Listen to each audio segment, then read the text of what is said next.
Hi, I'm Lisa Hayden with Channel 6 Central Kentucky TV. We're delighted to have today with us Debra Lambert, Judge Debra Lambert, Yes. With the Kentucky Court of Appeals. Correct. Is that how you say that? Yes, the Kentucky Court of Appeals, exactly. And that would be in what district? I'm elected from a 27 county district, which includes the surrounding counties here, but I serve statewide. So even though I'm elected from South Central and Southeastern Kentucky, I serve all the way across the state. Okay. Yeah. On any case that comes before you. Yes. And I suppose you hear those cases with the Court of Appeals in Louisville and Lexington, or the Court of Appeals has an office in Frankfort and a small courtroom there, but the total number of judges on the Court of Appeals is 14, but we sit in panels of 3, and we attempt to hear cases in a convenient location to the parties and the attorneys, so we really don't have a formal location as does the Kentucky Supreme Court in the Capitol. We don't have a courtroom there. We just have a small courtroom in the Court of Appeals building in Frankfort. So you might, if to hear a case, go to Louisville or Lexington or Springfield. Could be any, or even Bardstown. Springfield. Yes. In fact, we've heard cases in Bardstown a couple of times since I've been on the court since 2015. In fact, I did so well here and enjoyed campaigning here so much that my promise to myself was to have an opportunity as soon as possible to hear cases in Bardstown, that being one of the larger towns here, and we did. We've had court here twice. The last time was in January, and that gives local attorneys and schools and just the public an opportunity to see what the Court of Appeals does. It's kind of an obscure court.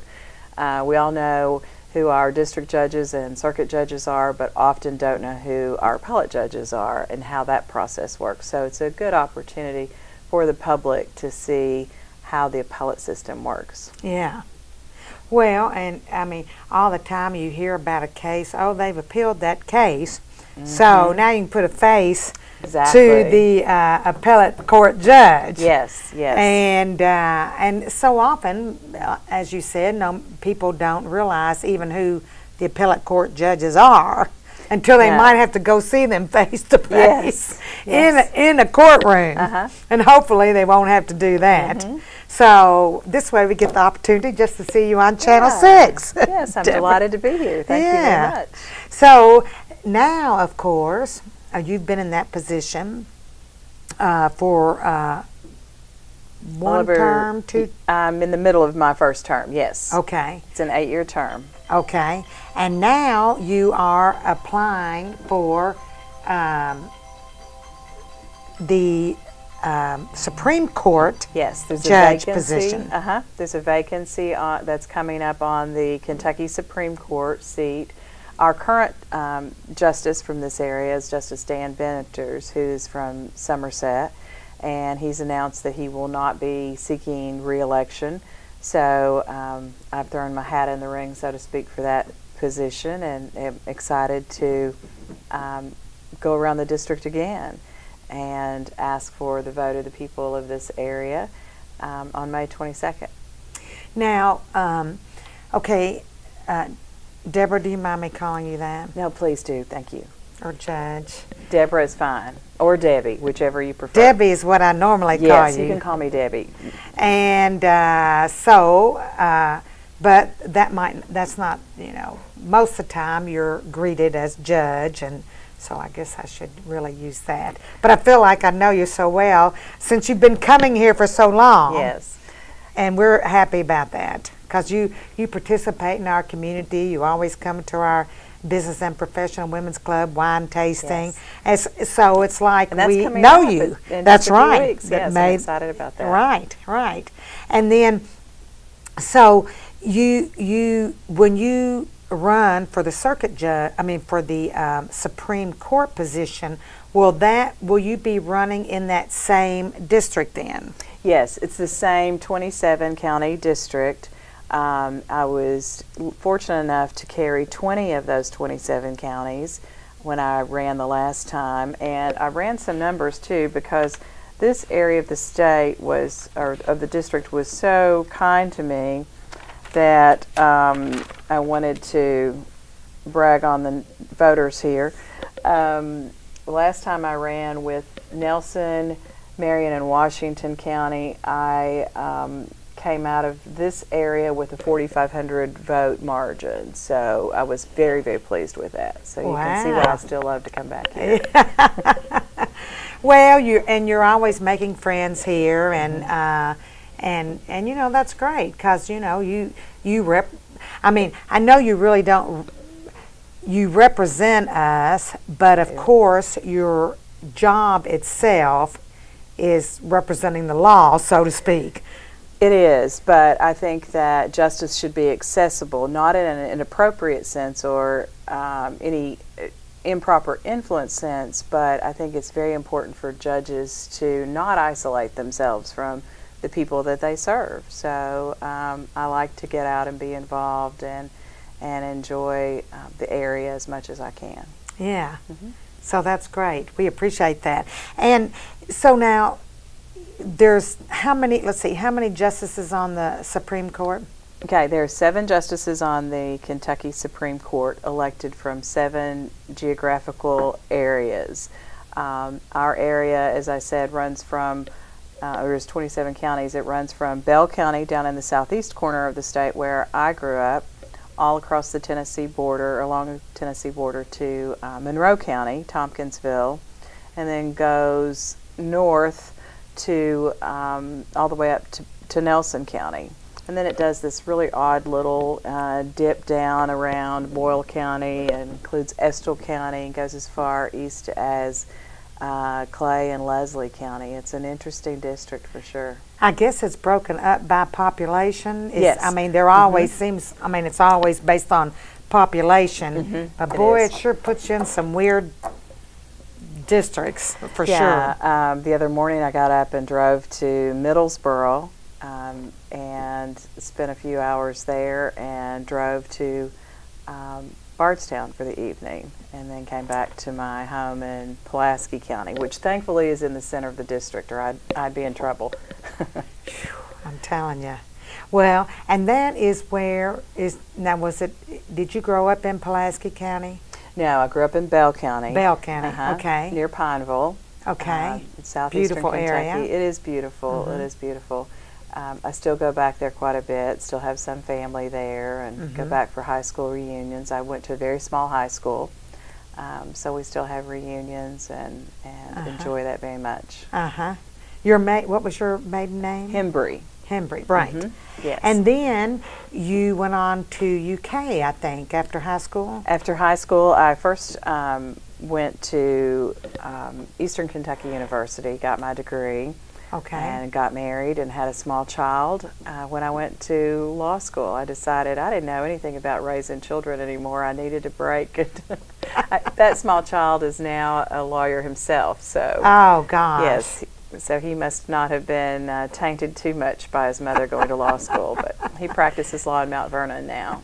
You were probably reading law books to him as an infant while you were going to school. Yeah, I probably did do that, yes. I commuted back and forth to Mount Vernon and had a wonderful babysitter for him during the day and made sure I had some really good quality time with him until bedtime for him and did lots of reading of cases after that. And so your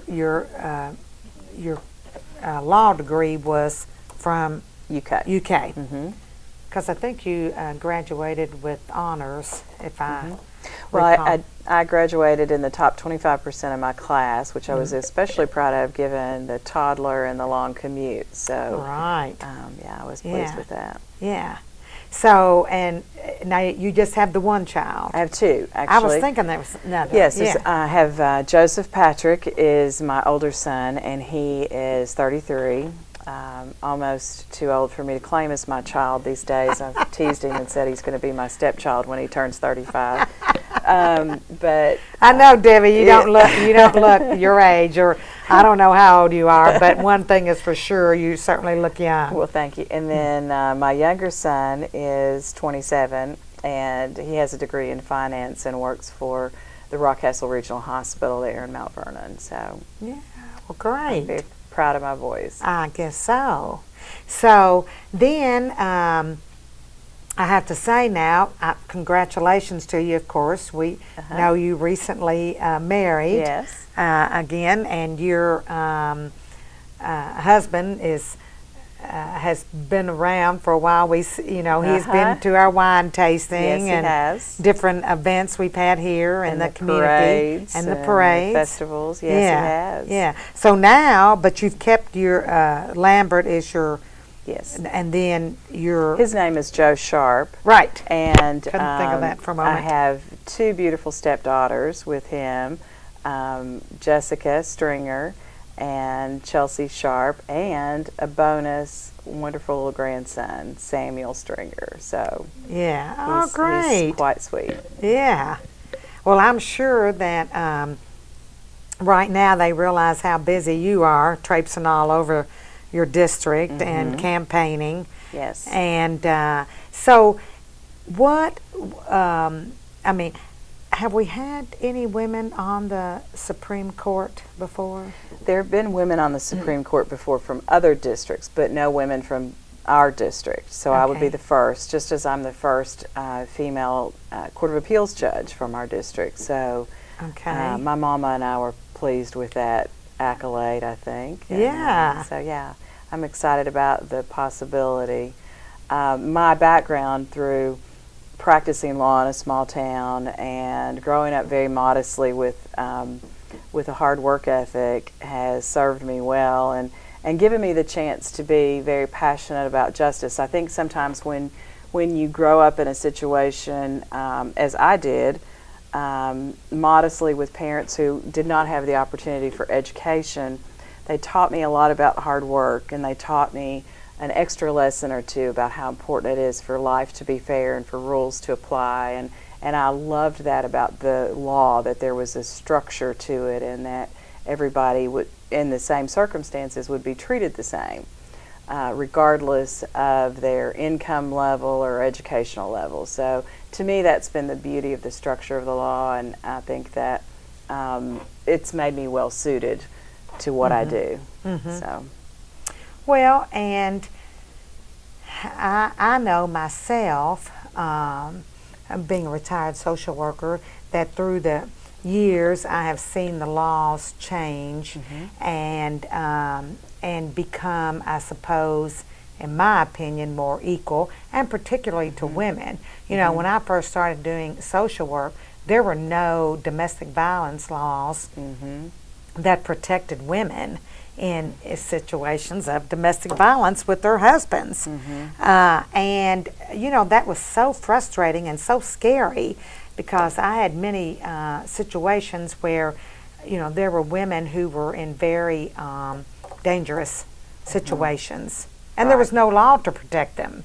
So, you know, I've seen the laws for women in particular evolve, for women and children. Yes. And that's very important to me. It is. And, you know, with regard to child abuse and adult abuse. So, and it seems like many of those have affected women.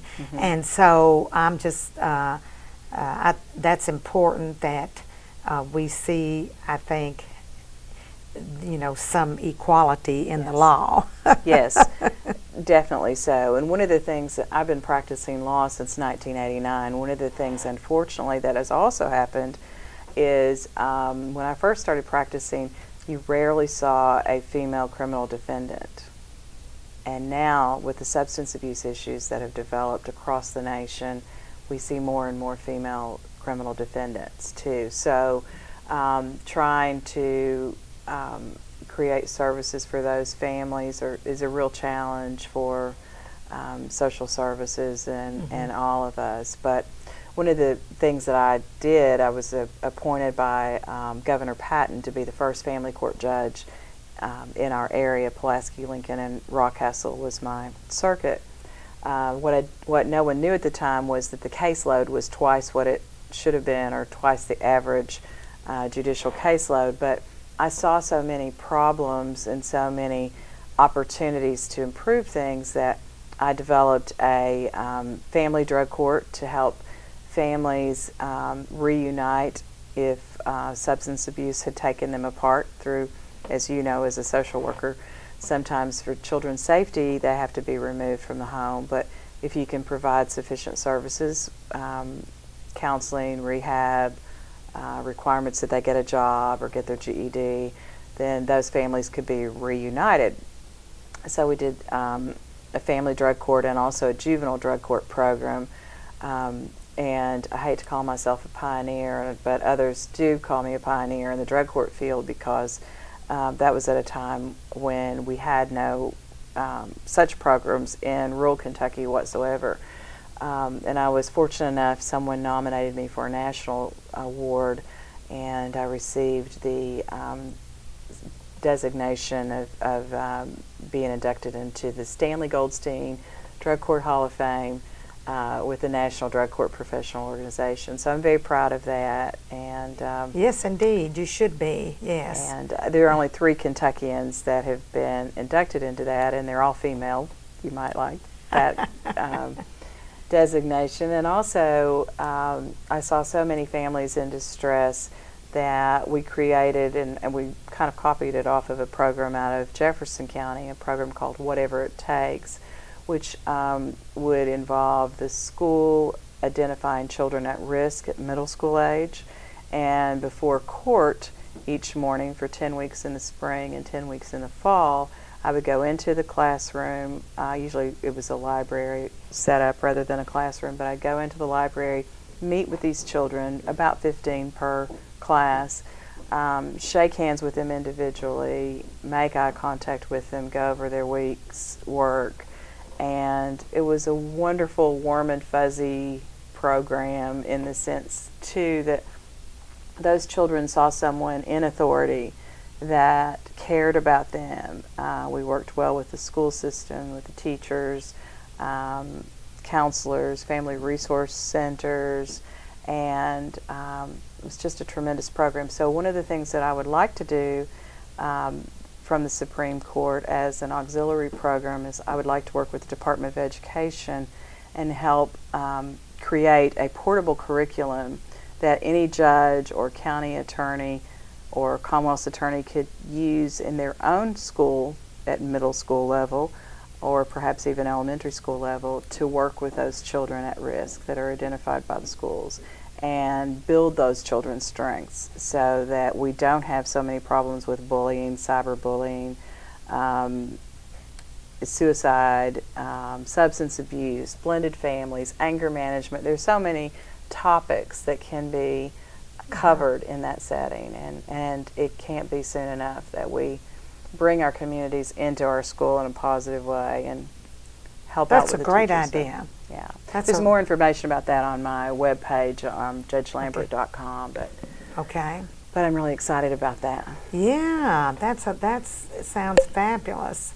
Yes, indeed. So now, so that's something you would like to do as the Supreme Court Justice. Mm-hmm. Now, and you, as the Supreme Court Justice, again, as on the Court of Appeals, would be hearing cases from all over the state. Yes. And that would be, of course, in Frankfort in the Supreme Court courtroom. Yes, typically in the Capitol. Yes, typically there. They do occasionally go to other locations and hear cases, but not as frequently, of course, as the Court of Appeals. Mm-hmm. And are there other, there's how many justices on the Supreme Court? 7. Okay, and are there any women currently? Yes, there are 2 women currently. The largest number of women has been 3. Okay. So. Who are they? Judge Hughes and Judge Keller. Okay. So I suspect that a lot of the judges that are on there probably have been serving a long time, because once you're on there, do you run for, or yes, it's an elected office every 8 years. Oh, so it is every 8 years. I was thinking longer. Okay. Yeah, 8 years in Kentucky. Okay. So then, now tell me what precipitated your interest in, in going to the appellate court level? Yeah. Well, as a practicing attorney, I would often, of course, represent people in a varied area of the law, but sometimes we'd feel as though the trial judge didn't get the judgment quite right. And I would explain to my clients, we can appeal this because I think the judge made an error here or there or whatever. But I would have to explain to them, we can appeal it, we can win it, but it's going to take a year and a half minimum to get the case back to the court here locally to correct it. And that frustration with the delay, more than anything, was what inspired me to step out on a limb and run for the current seat that I have. And I feel as though I've been an assistant Commonwealth's attorney. I've practiced law more years than my fellow opponents, a little over 16 years of law practice in a very successful but active practice. And I feel as though I'm uniquely qualified to serve at this time and at this point in my career. And my experience as a family court judge and circuit judge were very valuable to me, I believe, as well. Yeah. So you were family court judge for how many years? Over 7. And then circuit court judge? It's the combination. I was a circuit court judge assigned as a family court judge. As the family court judge, yeah. Yes. So, and of course you have to be very knowledgeable on the law. Yes, you do. You do. And I suppose, now does with the advent of the internet and things, everyone's an expert on the law. I was going to say, those things probably do help, really, don't they? Well, yes, technology has helped our court and all courts in the state. We have electronic filing now, which the federal system has had for some time, but we have electronic filing in our trial court levels. Our Court of Appeals is not quite online yet with electronic filing and electronic record. One of the things I tell people is that you'd be surprised at how many boxes there are involved in this job. I go to Frankfurt and literally, for those cases that I'm assigned that month, will pick up banker's boxes full of the actual trial court record that's, the exhibits and so forth are in that banker's box. I don't see how you get through it all. You spend days. You can. I just, for one of the cases that we're assigned this summer, I think there are 17 boxes that arrived. They're stacked in my office kitchen. So, yeah. The lawyers do a very good job, though, in their briefs to the court by designating, it's not that every part of the trial went wrong. Right. Usually there's only certain one things part that they have that they have appealed on. Yes, things that they've appealed on. Yeah. They've designated parts of the record that need attention. So they'll say volume 5, page 496 or something. And so that helps us. If they don't do that, then we have the option of just dismissing the appeal. So by rule, they have to point us to the proper direction. Yes. To where the problem lies. Yes. Yes. Okay. Okay. And then, of course, in the Court of Appeals, then it's appealed to the Supreme Court. Yes. Provided there are again certain problems with the